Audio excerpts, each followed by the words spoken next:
Друзья, всем привет! Сегодня у нас на обзоре нож Буян из стали D2.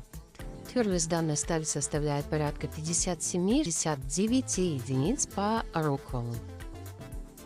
Рукоять выполнена из фторопласта и акрила.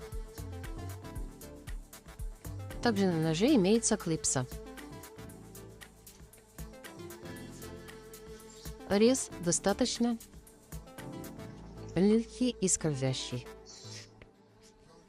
Для заказа пишите в директ либо в WhatsApp.